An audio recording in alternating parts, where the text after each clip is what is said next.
Hi there, this is Dr. Nicola Dellinger, and it is a Monday morning actually, and I'm going to be doing these Facebook Lives every Monday morning right around 11 Mountain Standard Time, give or take a wee bit, just kind of depending on how the day is flowing, because people have been asking me to kind of spend a little bit more time talking about topics and ideas and inspirations and a little bit more in depth. And so I thought that maybe doing a Facebook Live would be a good way of connecting with you all, and you can either watch it in real time, and please feel free to post comments, or watch it when you have time and whenever you feel inspired or looking for a little inspiration because you're feeling uninspired. So given that today is Monday and I honestly feel pretty rejuvenated. I kind of came into work happy to be back after a long weekend. Certainly, I took a couple of extra days off to celebrate my birthday and Mother's Day, and really unplugged this weekend. And so it got me thinking that maybe not everybody comes into work on Monday feeling refreshed. So many of us come back into our work environment feeling heavy or tired or resentful or just not really wanting to be there. But what I hear more often than not is people just simply don't feel like they came back refreshed and rested. And so how do we do this for ourselves? How do we create an environment over the weekend or whenever our time off from work is that can really be restorative to our physical person, but also our mental person, our emotional body, our spiritual body? How are we feeding ourselves? What I've noticed among my patients and certainly my friends is that a lot of us are feeling like the weekends are a time to just get personal stuff done, get all the stuff done that we didn't get time to address during the week, and then we cram that in all weekend long and then wonder why we're dragging ass on Monday morning when it comes time to get back up and get ready to go back to work. So I wanted to talk about some really specific tricks that I have learned that have been invaluable to me to help just feel more grounded and more rested and more fulfilled and more like, basically, I use my weekends as time and space for me. And yes, sometimes that means that the laundry doesn't get done. And sometimes that means that we do takeout on a Sunday night. And sometimes that means that I say no, or we say no to social events or engagements. And that's all okay. It's all in flow. None of it's right or wrong. It's just really about creating more space for what's true for you in this moment. And I noticed a couple of weeks ago that we had a really busy calendar set up for the week, and every day over the weekend had one or two very specific plans that felt important to me on a lot of levels, to celebrate friendships and milestones and son's soccer game and all this sort of stuff. But what happened is I was feeling tighter and tighter and tighter and more contracted, and really realizing that I wasn't looking forward to doing all of these things. And what really helped me was that I saw a friend at a gathering on a Friday night, and I saw the same friend on a Saturday, and she actually sent me a text and just said, "Are you okay? You didn't seem like yourself." And I was just checking in. We haven't seen each other very much lately.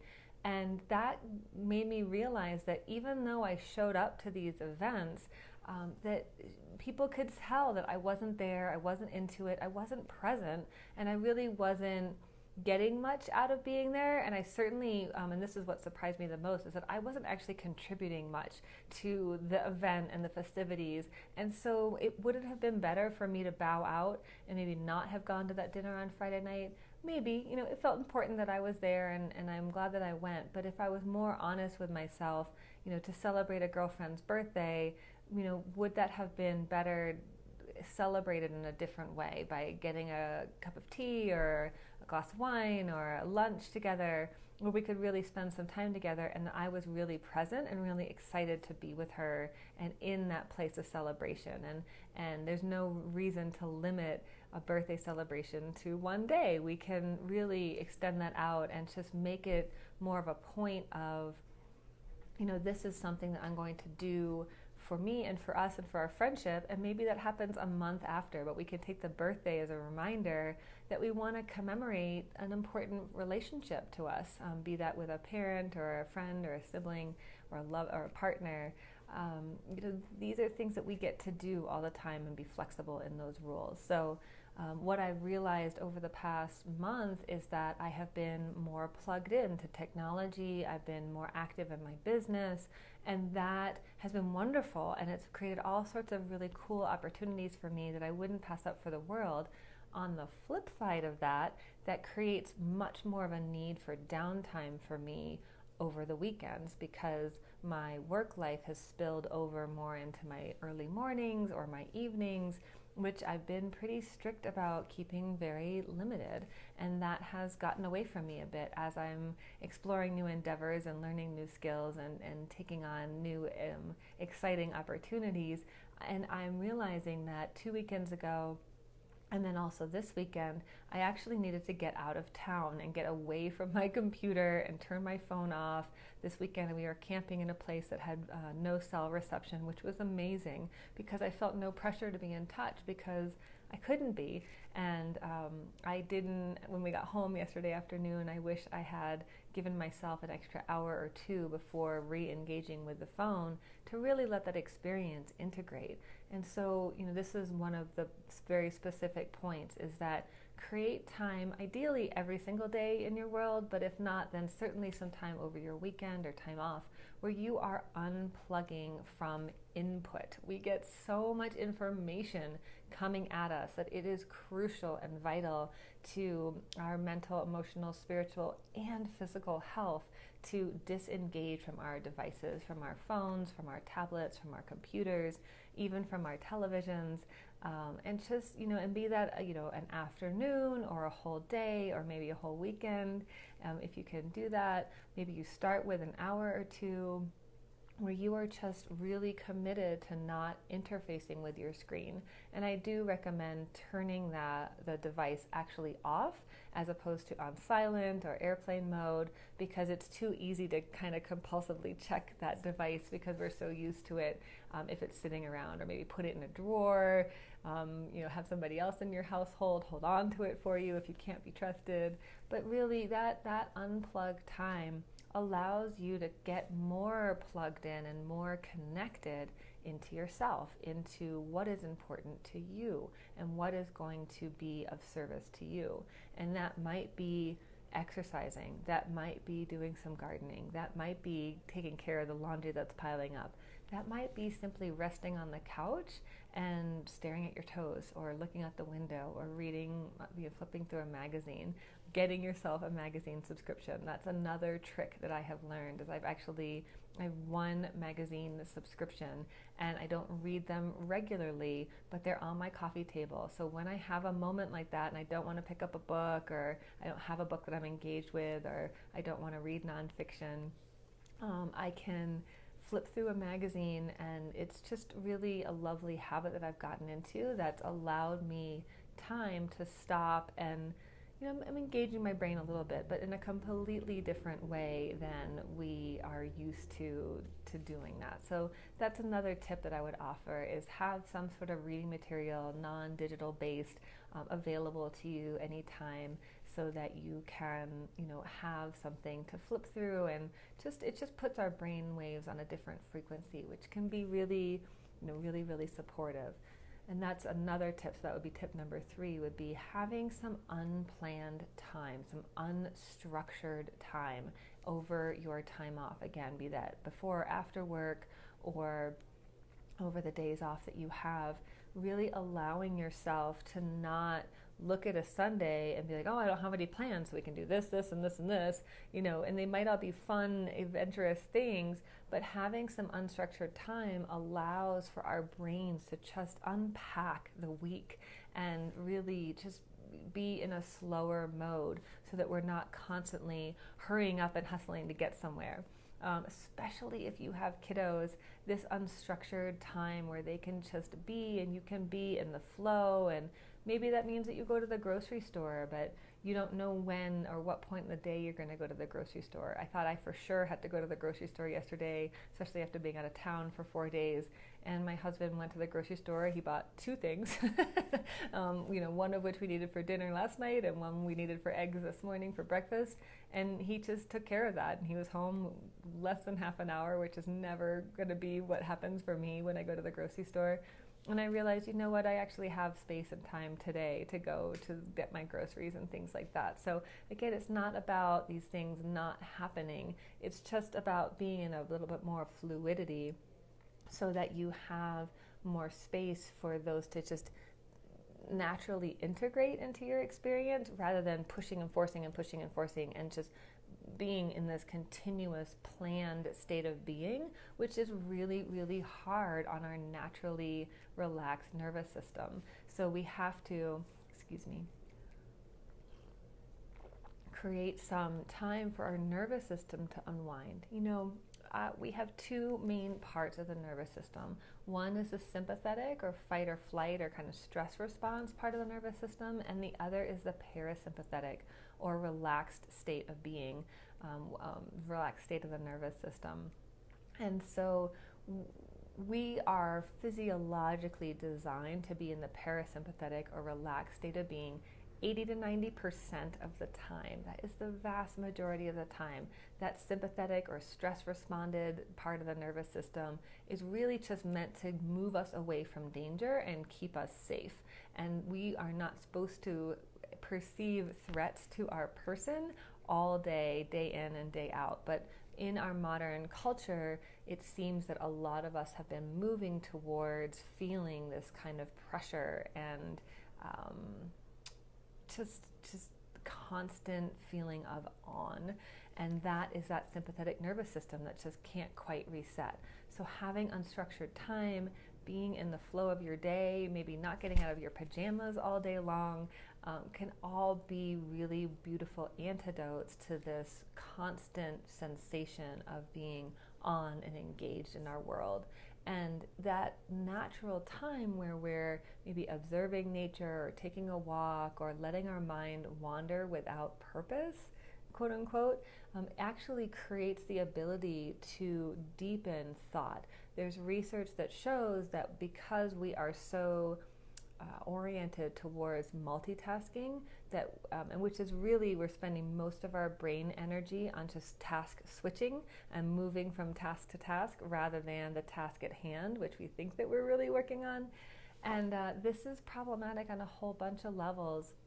But the one that concerns me the most is that it is interfering with our ability to have deeper thoughts that are more substantial, more creative, more problem-solving oriented, because our brains are being taught to spend 30 to 90 seconds on various tasks and never to really slow down and chew on these things. So if we do not invite ourselves into that quieter space, then we're actually losing the ability to figure it out, to problem solve, to do these things that we've convinced ourselves we are taking care of by being very involved in tasks and multitasking and projects and juggling a whole bunch of balls at once. That is a myth and a fallacy that it is making you more productive or efficient. So I just think it's a good thing to remember and maybe look at how you can back out of that a bit in your day-to-day world.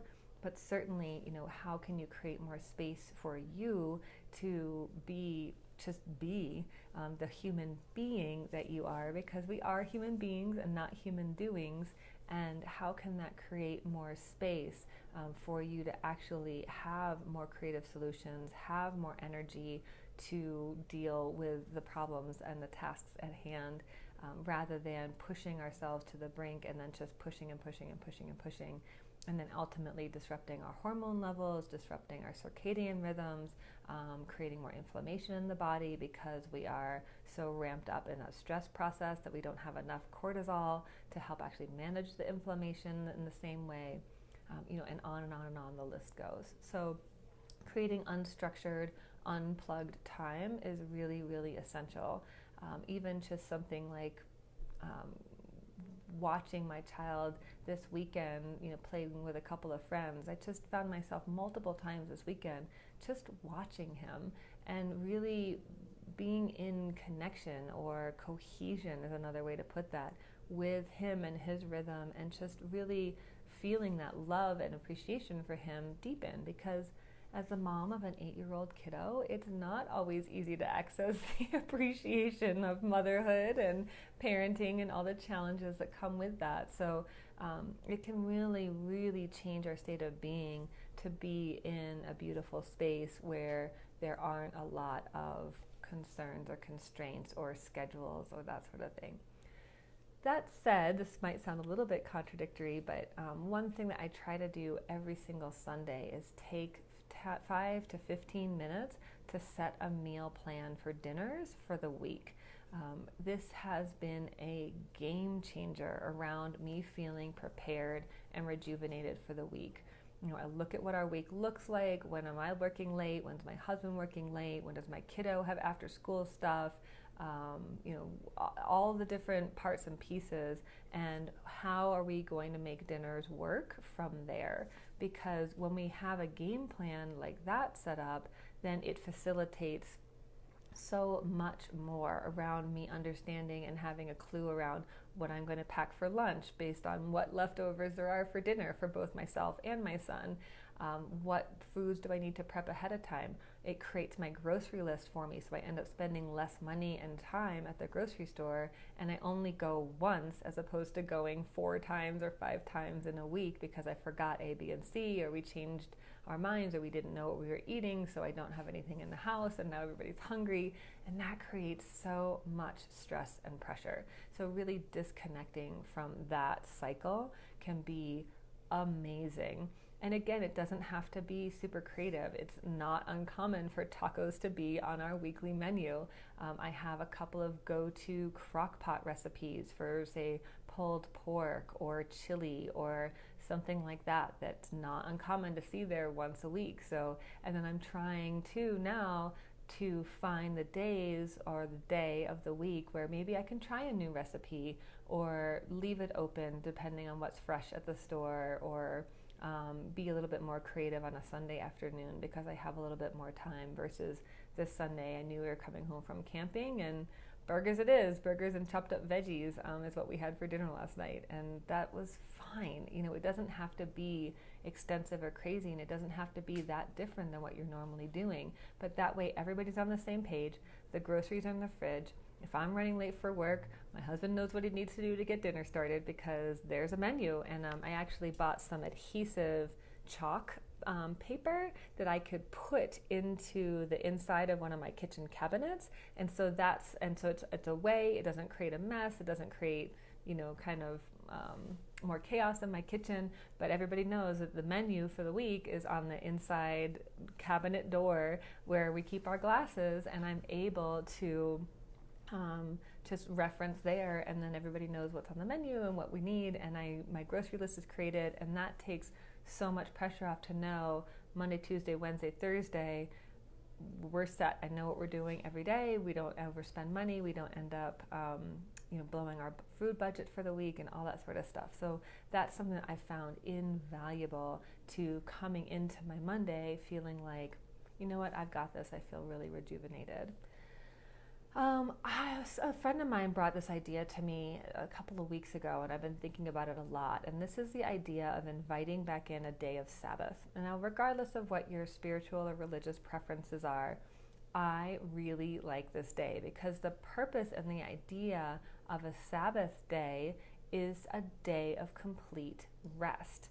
And that means that you can reflect on whatever you want, but that doesn't mean the day of complete rest from emails only. It means no house projects, no working, just kind of being with yourself, with your family, with your home, with your environment, with your community, whatever you want. But it's not volunteering. It's not one more, home improvement idea that we can squeeze into a Sunday morning. It's just a day of rest. And I think if you can get whoever's in your household on board with this, then it creates a lot of cohesion because we know today is a day that we don't have to get anything done, and it takes off that pressure of, yeah, sure, I'll kick the soccer ball around with you for 15 minutes, but in the back of my head, I'm elsewhere. I'm at Home Depot, I'm at the grocery store, I am wherever I need to be to get to where I really need to be. And I'm not present to my kiddo who is, because he's 8, really in the moment and really present to it. But he can feel that. He can feel whether or not I've got something else going in the back of my head, or if I'm here with him. And if I'm here with him, then I feel like I'm able to enjoy kicking the soccer ball around too, because this is what I have to be doing today. I'm not feeling pulled in a bunch of different directions, and it actually becomes infinitely more enjoyable to me, rather than just like another box to check off on my list, like, okay, play with the kid, check, what's next. And I think that's what we're running up against more and more and more, is just this idea of interacting with the people that we love or that are important to us, as this idea of just simply checking a box. So, and it also creates more time for inspiration, or maybe you get a tomato plant, or maybe you, like I said, look up a new recipe, or do something else that feels fun. But really, is this a nurturing activity? Is this bringing you pleasure? Is this more of what you want? Or is this something that you feel like is more draining or debilitating? So that would be really the final thing that I leave you with, is this idea of rejuvenative activities. So are you engaging in at least one thing every day that is rejuvenative to you on at least one level: body, mind, spirit, soul, body, mind, heart, soul, excuse me. And is there a rejuvenative quality? Because I think so many of the activities that we pick for our day, or pick to tackle or get done, are ones that are incredibly depleting. And that's okay. Sometimes we have stuff that needs to get done. But if we continue to only drain our resources rather than fill our bucket up, then it's really, really difficult to maintain pace, and we end up getting sick or exhausted or forgetting something or making a mistake and whatever. And we end up pushing through and pushing and pushing and pushing and pushing until we're really no longer enjoying our lives. So this, if you were to break it down in really simple terms, every single choice that you make, whether it's what are you going to do today, what are you going to do this morning, what are you going to eat for lunch, comes down to, does this feel nourishing or does this feel depleting? And if it feels depleting, we are not going to choose it. Because laundry can feel nourishing. It can feel nourishing to have clean clothes folded and put away, rather than have no underpants on a Monday morning. So that actually can be a nourishing activity. So moving away from this idea of good, bad, or right or wrong, but is it nourishing for me to do laundry yesterday right when I get home from camping? Typically it hasn't been. Yesterday it absolutely was. I had a lot of time and space to just flip the loads over, and now all the laundry is done, and that felt great. Did it feel nourishing to fold it all up before I went to bed last night? No. So that's something I'll be taking care of today. So it's still in a pile, but that's okay. So what we want to do is really pay attention to this idea of nourishing activities versus depleting activities, and certainly the same thing goes from about food. And we'll talk a little bit more next week about getting into healthy food choices and changing habits and what can get stuck there. So I hope this was helpful for you. Again, my name is Dr. Nicola Dellinger, and I look forward to joining you Facebook Live Mondays at 11. Thanks. Bye-bye.